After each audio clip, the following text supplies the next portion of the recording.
Olá, estamos de volta com o nosso canal Silvia Jerusa e eu gostaria de continuar a entrevistar uma grande amiga minha, uma colega de trabalho, a psicoterapeuta Marlete Bonfim, e hoje nós abordaremos o assunto crack. Mas não esqueça, tem 2 vídeos anteriores que a Marlete falou sobre álcool e o adolescente, falamos sobre codependência familiar, você pode ver aqui nesses vídeos anteriores. E hoje a gente vai falar de crack logo depois da vinheta.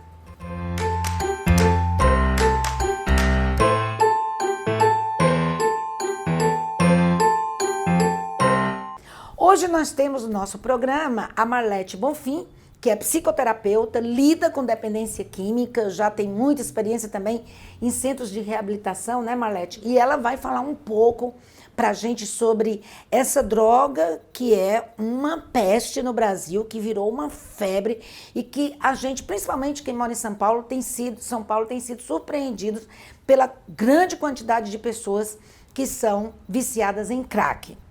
Oi, Marlete, pode falar aí com a nossa turma? Olá, para mim é um prazer novamente estar com você nesse programa para falar um pouquinho, alertar a respeito dos problemas que o crack pode trazer, né, dessas drogas que tem vindo, e estar com vocês novamente. Então, Marlete, eu queria te perguntar, porque o crack tem sido assim tem invadido o Brasil. A classe média, a classe alta, a classe baixa tem sido assim... Não escolhe classe. Não escolhe classe. E eu queria que você falasse um pouco pra gente dos efeitos do crack. O que leva uma pessoa a consumir o crack? Muito bem, Silvia. Como você falou, realmente não escolhe classe social, etnia. O crack tem trazido consequências violentas, né, para a nossa sociedade. Por quê? É uma droga que ela é extraída da cocaína. A cocaína é uma droga um pouco mais cara, então ela foi manipulada e uma das bases da substância, além da pasta de coca, é justamente o cloridrato de sódio. Então, misturado a isso se formam as pedras, que elas são fracionadas e tem vários tamanhos. E é o que o jovem, o dependente químico, quer seja jovem ou idoso, que vai consumir. O efeito dele é ruim porque, como ele é fumado, ele vai para o pulmão. Então, logo ele atinge a corrente sanguínea e atinge em segundos, ele atinge o sistema nervoso. Então, ele é altamente estimulante. Só que o efeito dele é rápido.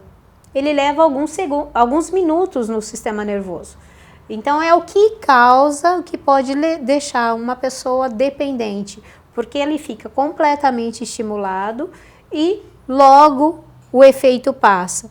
Então, ele vai usar novamente. Por ser mais barato, também de mais fácil acesso, então eles consomem, os adolescentes, por exemplo, que não trabalham, acabam consumindo muito mais crack. Deixa eu te perguntar, qual é o tempo de efeito dessa droga?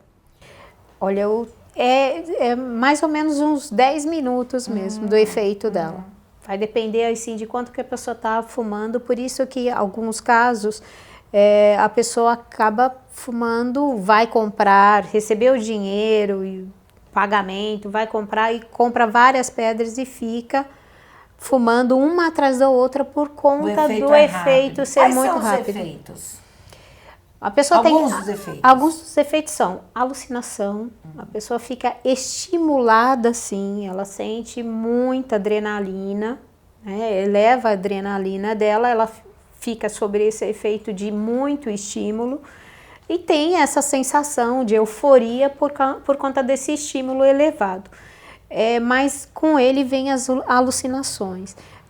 Tanto é que tem alguns casos, alguns jovens, quando eles usam pedra, mesmo que eles estejam em grupo, eles viram de costa. Se for companheira, eles viram de costa, porque eles se sentem, como eles têm alucinações, o quadro de persecutoriedade se eleva. Então eles se sentem perseguidos, ameaçados, é o que faz com que muitos sejam violentos e acabem até matando alguém que esteja próximo ou agredindo fisicamente. mesmo que não leve à morte. E quanto tempo o crack leva para viciar? Isso depende de pessoas, né? De pessoa para pessoa. Por que as pessoas entram no crack? Geralmente não se entra no crack da primeira, vou fumar o crack. Ela pode começar fumando cigarro, bebendo, ingerindo álcool, aí do álcool passa a usar a cocaína, mas como é de um custo mais alto, ela acaba fumando a pedra, que é muito mais barato, né, que pode ser fracionado, e aí o uso contínuo vai levar mesmo à dependência. Toda substância, quanto mais a pessoa utilizar, se ela usa uma quantidade muito grande, mesmo que seja por poucos meses, ela pode se tornar dependente. Agora, se ela usa uma quantidade frequentemente, vai aumentando a dose, ela pode se tornar dependente químico. E uma coisa que eu queria te perguntar sobre o crack, quais são os efeitos maléficos? Quais são os efeitos do crack, não assim em termos de alucinação, mas na saúde da pessoa? Então, primeiro que ela leva a uma debilidade mesmo. Geralmente a pessoa desenvolve alguns transtornos físicos. Tipo mancha na pele, Mancha né? na pele, alguns transtornos hematológicos. Então ela tem um déficit de ferro no sangue. Então ela vai ficar mesmo dependente. E é interessante porque quando eles começam a usar, eles não se alimentam, eles não têm sono. Porque como eles ficam extremamente estimulados, não há não ingerem alimento adequado nem água. Então eles vão indo para uma debilidade. E fora isso, ele pode trazer uns transtornos psíquicos, que aí a gente pode associar, né, a transtornos de personalidade, transtornos borderline, que é a dificuldade, né, nos relacionamentos, são extremamente agressivos, então as consequências são muito severas, principalmente trazendo um transtorno aí antissocial muito grande. Como é que os pais, que sinais você poderia descrever aqui que os pais poderiam detectar que os seus filhos ou filhas estão consumindo crack? Então, nesse caso, os adolescentes, quando eles começam a substância, geralmente eles começam por uma maconha ou o álcool. E aí vai aumentando, e por ser muito mais barato, porque um adolescente não estuda, ele não trabalha, né? Estudar, ele estuda às vezes. Aí acaba abandonando. Em muitos momentos acaba abandonando os estudos. E aí o que acontece? Ele começa a ter algumas perdas, né? Com o avanço da dependência química, ele perde o senso de moral, a ética, e aí ele começa a mentir para as pessoas que mais o amam na vida, geralmente seus pais, seus responsáveis. E começa a ter perdas. Observe, os pais precisam observar as perdas desses filhos. Nós tínhamos comentado até sobre os estudos, né? Eles acabam abandonando. Vê como que seu filho está estudando.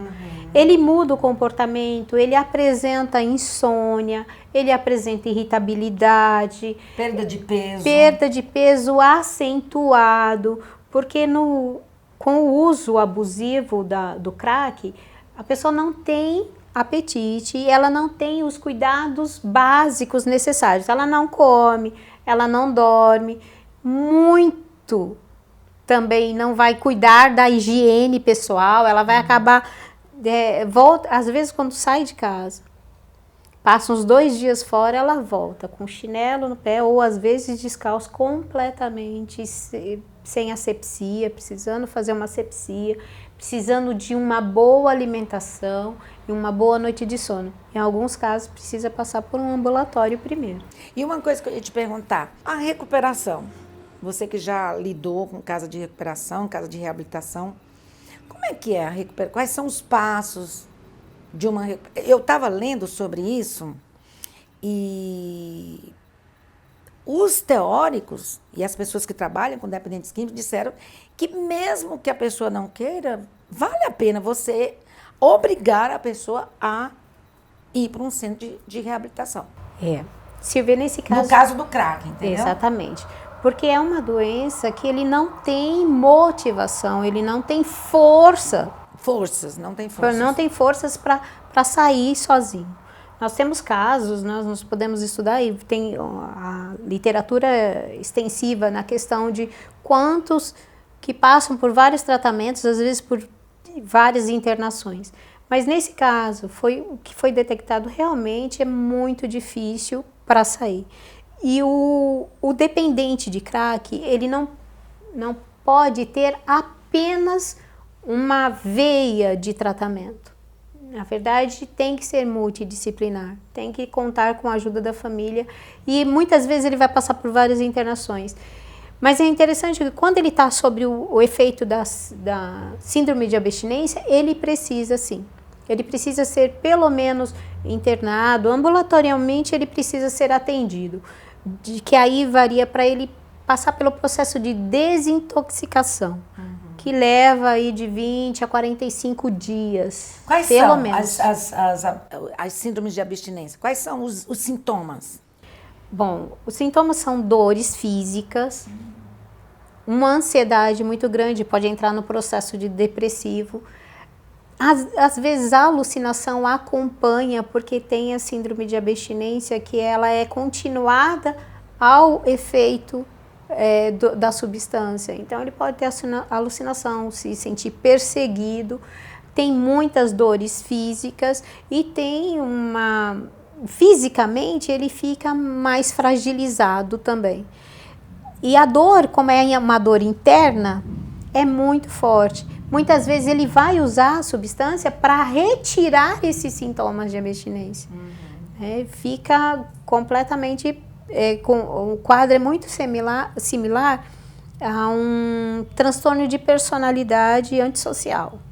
Uau! Explica aí pro pessoal o que é transtorno de personalidade antissocial. Um dia a gente fala sobre isso, mas só uma palhinha. Então, são pessoas que geralmente são agressivas, não se relacionam, se sentem perseguidos o tempo todo e eles só se relacionam quando eles estão em busca da droga, né? Eles manipulam. Então, parece uma outra pessoa. Mas sobre a síndrome de abstinência, eles são muito agressivos e não têm mesmo muito contato social. Eles acham que são perseguidos, que qualquer pessoa que se aproxima está com má intenção, ou de agressão, ou de levar preso, que é bem interessante. Muito do efeito do crack é de deixar essa pessoa nesse quadro mesmo, se sentindo perseguido o tempo todo, né? E acaba se tornando um antissocial.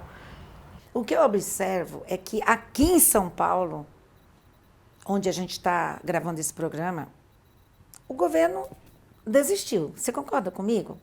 Porque foram lá na Estação Luz, dispersaram os craqueiros, mas se você passar na Bandeirantes, se você for na Avenida do Estado, onde tem aquelas tendas que eles ficam, ali debaixo da água estaiada, na Avenida Roberto Marinho, bom, em quase todas as esquinas, as pessoas dependentes, ali em frente, a ex-Museu da Língua Portuguesa, que, aliás, cadê o nosso museu? Uma vez eu fui no Museu da Língua Portuguesa com 2 amigas de fora e quando eu cheguei lá para parar, eu fiquei, ai, que bom, estacionamento aqui bem em frente, gratuito, fui parar. 2 craqueiros chegaram para mim e disseram, olha, a dona vai ter que me dar R$20. Eu digo, você vai ficar tomando conta do meu carro? Ah, não interessa, mas você vai ter que me dar R$20. Aí você acredita que aí eu disse, não vou te dar R$20. Aí quando eu desci, minhas amigas disseram, ó, quando você voltar, seu carro vai estar riscado. Aí foi o que eu fiz, eu digo, então vamos embora, que eu já estava chateada, porque em outro local que eu tinha tentado estacionar no centro, era outro museu, também fizeram a mesma coisa comigo, sim, e não tinha estacionamento por perto, e resultado, 2 semanas depois, o Museu da Língua Portuguesa pegou fogo e a gente não foi ver as coisas maravilhosas do Museu da Língua Portuguesa. Mas São Paulo está lotado de craqueiros por todos os lugares. E o governo não tem feito nada por isso. É verdade isso? Ou é impressão minha? É que na verdade é bem recente essa questão de nós termos redes de serviços apropriadas para o atendimento, para o trabalho da dependência química. Nesse caso, como você já tinha comentado a respeito do tratamento, né?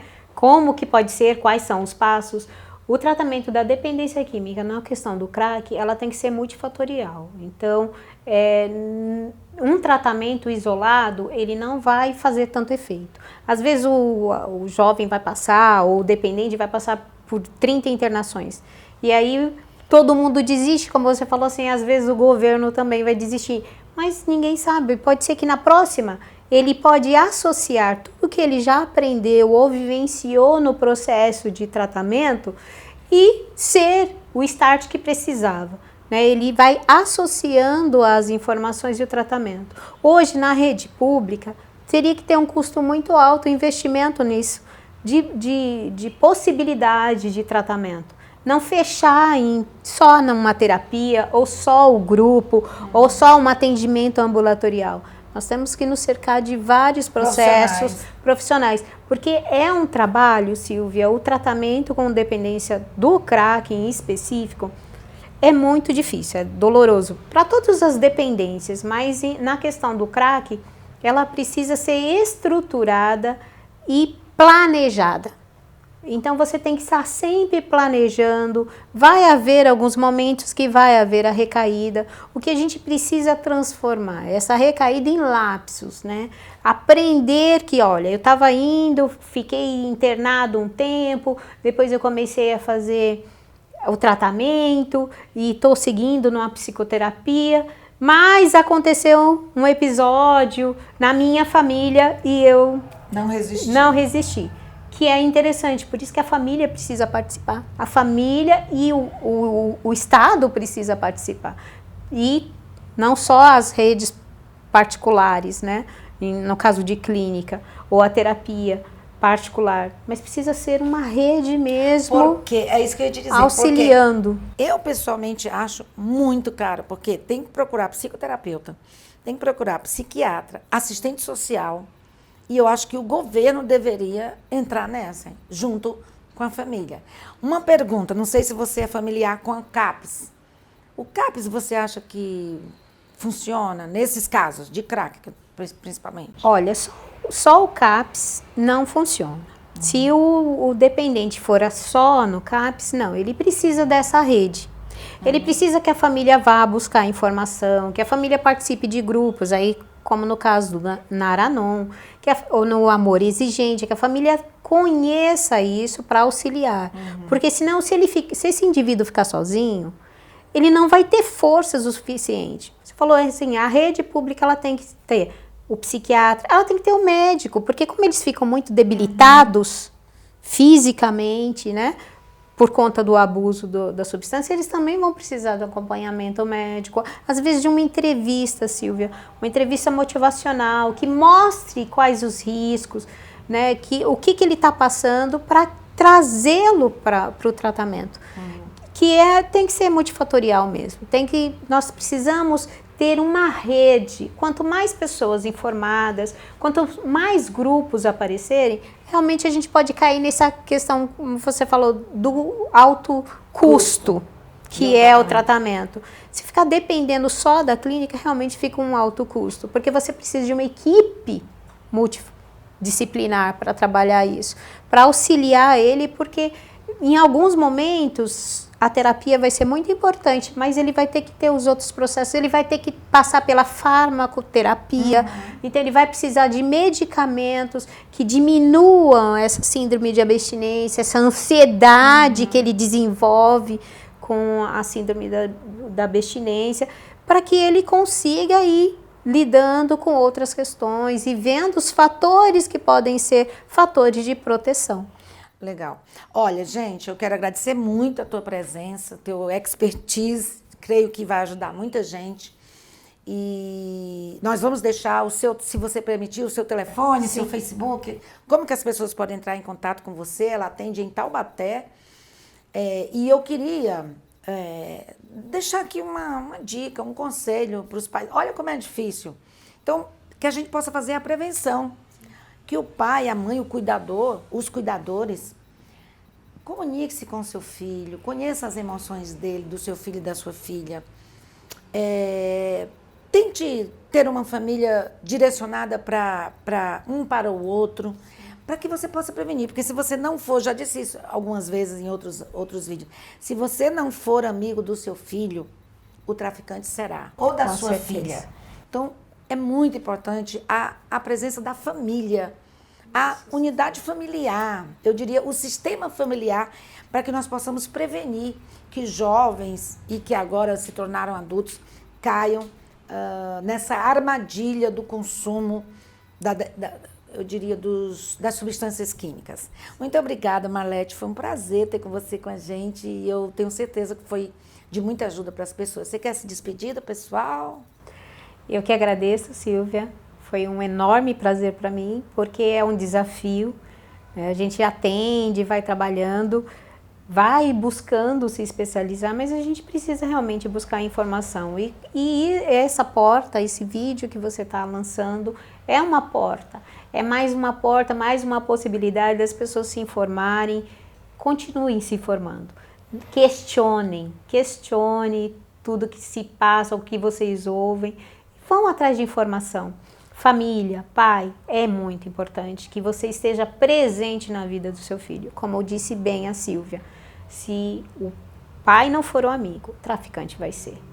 Então, seja amigo do seu filho. O pai ou a mãe, né? Exatamente. Ou o cuidador. Tem muitas famílias que só tem a mãe. Na verdade, hoje, né, nós temos muitas mães, né? Mães que cuidam da família toda.